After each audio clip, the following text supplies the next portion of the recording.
हे दोस्तों, स्वागत है आपका ऑडियो बुक्स हिंदी के पॉडकास्ट में। आज आप सुनेंगे 5 AM क्लब का अध्याय 3, एक आश्चर्यजनक अजनबी से आकस्मिक सामना। ऐसे मत जियो जैसे तुम्हारे पास जीने को 10,000 वर्ष बचे हैं। तुम्हारा भविष्य तुम्हारे सिर पर लटक रहा है। जब तक तुम जिंदा हो, जब तक तुम्हारा अस्तित्व इस धरती पर है, सचमुच में एक महान मनुष्य बनने का प्रयत्न करते रहो। ये कोट है मार्कस ऑरेलियस, रोमन शासक के। उद्यमी ने सेमिनार में मिलने वाले लोगों से झूठ बोला था कि वह कमरे में निपुण वक्ता के अद्भुत सूत्रों और नियमों को सीखने आई है। घातांकी उत्पादकता, साथ ही साथ निजी प्रवीणता के छिपे तंत्रिका विज्ञान की खोज, जिसे वह व्यवसाय के महागुरुओं के साथ बांटते रहे थे। उसने ध्यान लगाकर चिंतन किया कि उसे अपेक्षा थी महागुरु की प्रक्रिया उसे अतुलनीय स्तर तक पहुंचा देगी, जो उसे उसकी फर्म की प्रतिस्पर्धा पर बेकाबू बढ़त देगी और उसका व्यापार पर अतर्कनीय प्रकार से निर्विवाद प्रभुत्व हो जाएगा। अब आप उसके वहां आने का सही कारण जान गए हैं। उसे अपनी आशा पुनर्जीवित चाहिए थी और जान बची हुई। कलाकार उस कार्यक्रम में यह समझने के लिए पहुंचा था कि अपनी रचनात्मकता को बढ़ावा देकर वह अपने सामर्थ्य को कैसे अगणित करे, ताकि वह अपने क्षेत्र में चित्र निर्माण के द्वारा सबल प्रभाव छोड़ सके। और बेघर व्यक्ति छिपकर समारोह में घुस गया था जब कोई देख नहीं रहा था। उद्यमी और कलाकार साथ साथ बैठे थे। वे आज पहली बार मिले थे। आप क्या सोचते हैं, क्या वह मर गए? उसने पूछा, जब कलाकार अपने लटकते हुए बॉब मार्ले के अस्त व्यस्त बालों के साथ अस्थिर था। उद्यमी का चेहरा कोणीय तथा लंबा था। उसके माथे पर बहुत सारी झुर्रियां तथा दरारों का खजाना था, मानो किसान ने खेत में अभी अभी हल चलाया हो।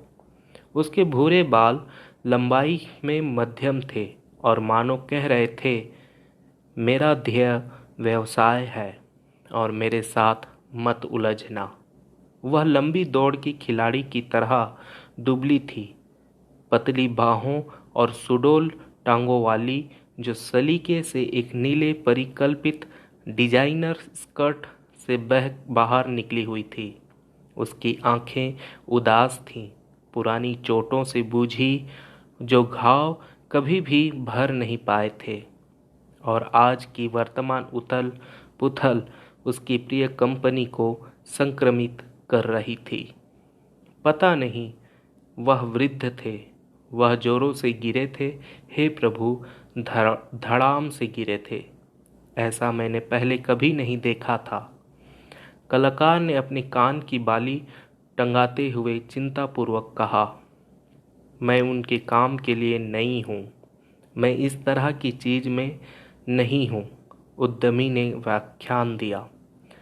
वह बैठी रही। उसकी बाहें पीले रंग के ब्लाउज पर मुड़ी हुई थीं, जिसकी पीठ में एक विशाल काली बो टाई गर्दन में लगी थी। मगर मुझे उत्पादकता पर उनकी जानकारी अच्छी लगी, जो आज के समय में साधनों द्वारा हमारी गहरा सोचने की क्षमता को समाप्त कर रही थी। उनके शब्दों ने मुझे सचेत किया कि मुझे अपने ज्ञान को और अच्छे तरीकों से बचाए रखना है। उसने आगे भी कहना जारी रखा, औपचारिक तरीके से। वह जिस सब में से गुजर रही थी, उसे किसी से बांटने में उसे कोई रुचि नहीं थी, और वह स्पष्ट रूप से अपने मेहनती उद्योगपति के स्वांग को बनाए रखना चाहती थी, जो अगले स्तर तक उठने को प्रयत्नशील थी। हाँ, वह अवश्य हिप्पी है, कलाकार ने कहा। जो बेचैन दिख रहा था। उसने मेरी बहुत सहायता की है। सोच ही नहीं सकता कि अभी अभी क्या हुआ। अवास्तविक है ना। वह एक चित्रकार था, क्योंकि वह अपनी कला को उन्नत करना चाहता था, साथ ही अपने व्यक्तिगत जीवन को भी उसने निपुण वक्ता के काम को अपनाया। मगर जो भी कारण रहे हों, उसके अंदर के राक्षसों ने उसके अधिकांश स्वभाव पर काबू कर लिया। अतः उसने अनिवार्य रूप से अपनी महत्वाकांक्षाओं और मौलिक विचारों को तोड़ दिया। कलाकार वजनदार था। उसकी ठुड्डी के नीचे से गलकंड उभर आए थे। वह काला टी शर्ट पहने हुए था और लंबा काला हाफ पैंट, जो उसके घुटनों की गांठों तक था। रबर की सोल वाले काले जूते ने वैसे जैसे अपने ऑस्ट्रेलियन खिलाड़ियों को पहने देखा होगा, रचनात्मक यूनिफॉर्म को पूरा किए। गुदनों का एक आकर्षक झरना दोनों बाहों से नीचे और बाएं टांग तक था। एक बोला, धनवान ढोंगी होते हैं। दूसरे ने सल्वाडोर डाली, सुप्रसिद्ध स्पेन के कलाकार की पंक्ति चुराकर कहा, मैं नशा नहीं करता, मैं स्वयं नशा हूँ। नमस्कार मित्रों।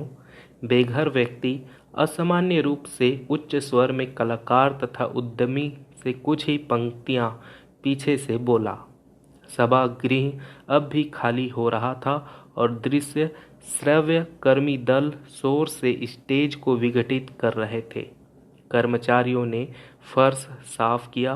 पार्श्व में मीठी आवाज में गाना बज रहा था, नाइट मेयर्स ऑन वैक्स। दो नए परिचितों ने घूमकर जंगली व्यक्ति के बालों के उलझे गुच्छों को देखा। चेहरा देख के लग रहा था जैसे दशकों से दाढ़ी नहीं बनाई है, और कपड़े अत्यधिक दागी जीर्ण शीर्ण अवस्था में थे। हाँ तो? उद्यमी ने ठंडी आवाज में पूछा, मानो आर्कटिक का जमा हुआ ठंडा बर्फ का टुकड़ा हो। क्या मैं आपकी कोई मदद कर सकता हूँ? अहो भाई, क्या बात है। कलाकार ने हार्दिकता से प्रस्ताव प्रस्तुत किया।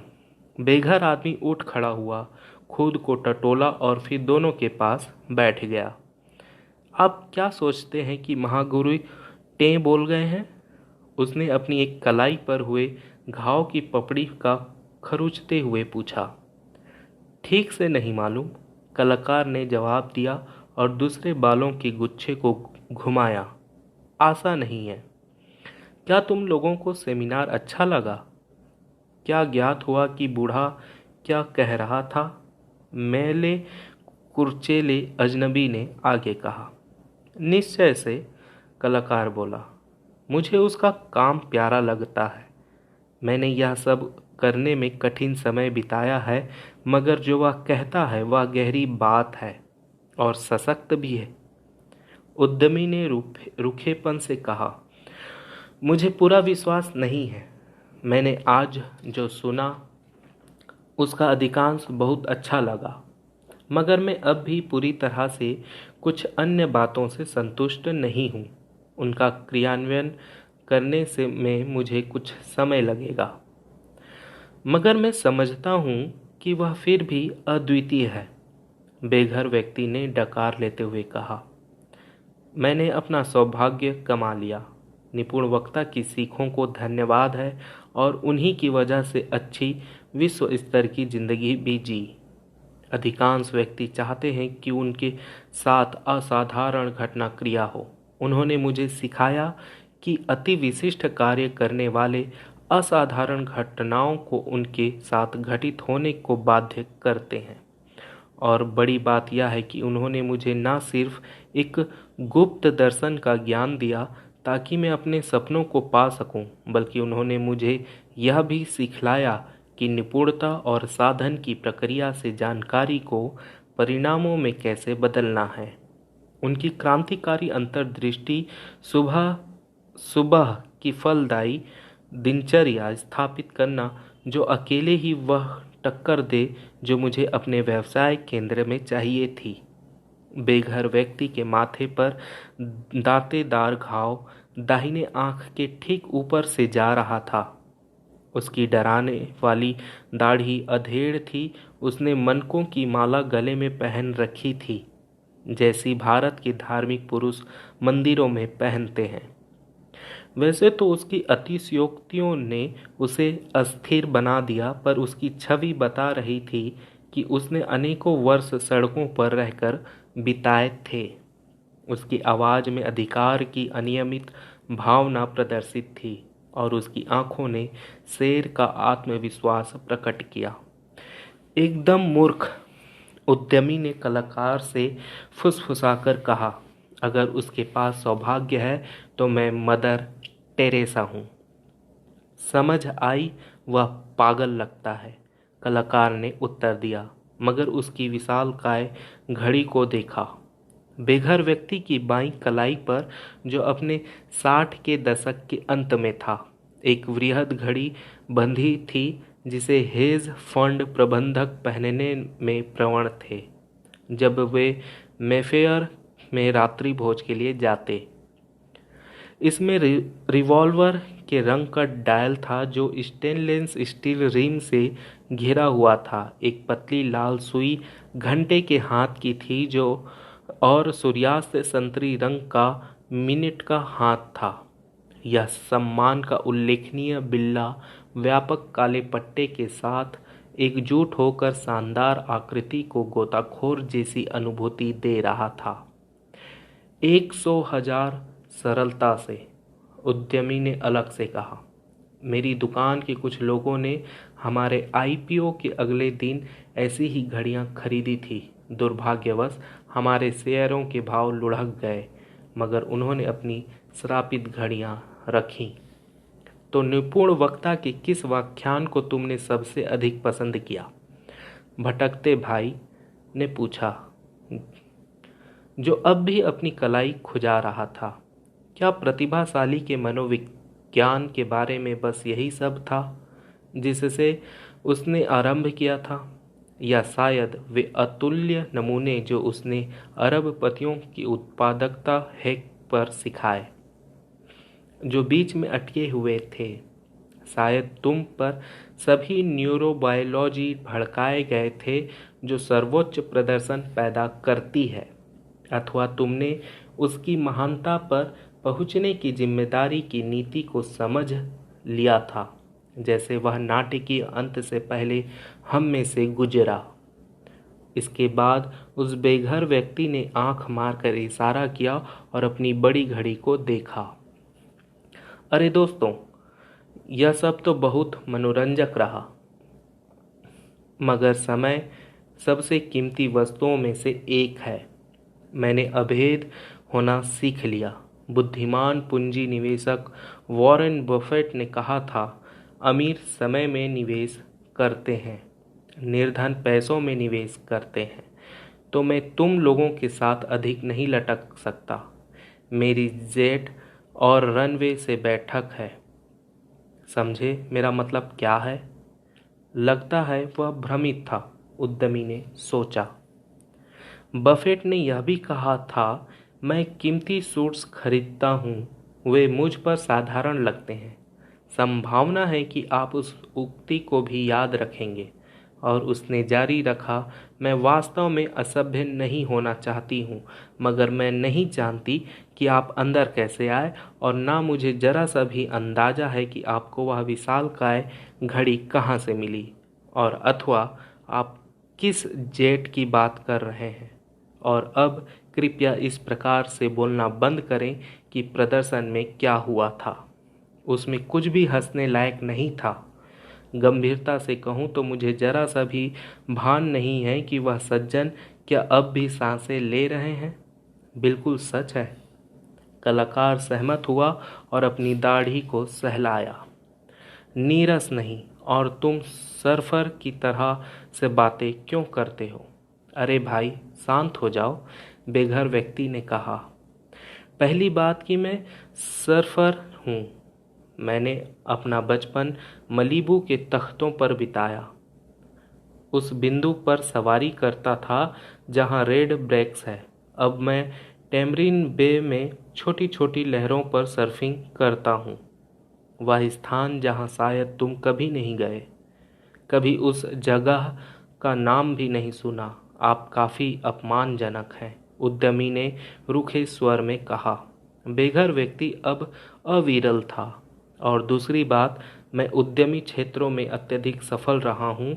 मैंने कंपनियों का एक समूह बनाया है जो इस मुनाफे के समय में कमाते हैं, मगर निचली रेखा में कुछ भी नहीं करते। क्या मजाक है। यह दुनिया कुछ निडर चल रही है। बहुत अधिक लोभ, मगर अच्छी भावना तनिक सी भी नहीं। और तीसरी बात, अगर मुझे कहने दें तो, उसने अपनी पथरीली आवाज़ में सबल शब्दों में कहा, मेरे लिए हवाई जहाज राह देख रहा है, उस पक्की सड़क पर जो यहाँ से अधिक दूर नहीं है। अतः मैं जाऊँ उससे पहले मैं तुमसे एक बार और पूछूंगा, क्योंकि मैं जानना चाहता हूँ निपुण वक्ता की प्रस्तुति का कौन सा हिस्सा आप दोनों को सबसे अच्छा लगा। लगभग सारा, कलाकार ने उत्तर दिया। मुझे सारा व्याख्यान इतना अच्छा लगा कि मैंने सारा का सारा शब्दशः रिकॉर्ड कर लिया जो वृद्ध महापुरुष ने कहा था। ऐसा करना गैरकानूनी है, बेघर व्यक्ति ने सावधान किया। अपनी बाहों को छाती पर जोर से दबाते हुए कहा, आप इसके लिए गहरी कानूनी कठिनाई में पड़ सकते हैं। यह कानून के खिलाफ है। उद्यमी ने पुष्टि की। आप ऐसा क्यों करेंगे? क्योंकि मेरा ऐसा करने का मन हुआ। मैं वह करता हूँ जो करना चाहता हूँ। नियम तो बने ही तोड़ने के लिए हैं। क्या आप जानते हैं, पिकासो ने कहा था, आपको नियमों को प्रोफेशनल की भांति सीखना चाहिए ताकि आप उसे कलाकार की तरह तोड़ सकें। मैं अब स्वयं बनना चाहता हूँ, ना कि कोई भेड़ जिनमें हिम्मत होती ही नहीं और अपने झुंड के पीछे चलती जाती हैं जो उन्हें कहीं नहीं ले जाता। अधिकांश लोग, विशेष करके धन वाले व्यक्ति, कुछ भी नहीं है बजाय छल छंद के, कलाकार ने घोषित किया। वह तो ऐसा है जैसे निपुण वक्ता कभी कभी कहता है, आप उसमें समा सकते हैं अथवा विश्व को बदल दें। आपको दोनों करने की ज़रूरत नहीं है। अतः मैंने सारी बातें रिकॉर्ड कर ली है। मुझे गोली मार दो और जेल में आनंद आएगा। मैं वहाँ संभव है कुछ शांत लोगों से मिलूं। ठीक है, बेघर ने कहा। मुझे तुम्हारा निर्णय पसंद नहीं है, मगर मुझे तुम्हारा उत्साह अच्छा लगता है। तो आगे बढ़े आओ, उसे यहाँ ले आओ। सेमिनार के उस अंश को खोलो जिसने तुम्हें उत्तेजित कर दिया था। जो सब कुछ मैंने रिकॉर्ड किया वह तुम्हारे होश उड़ा देगा।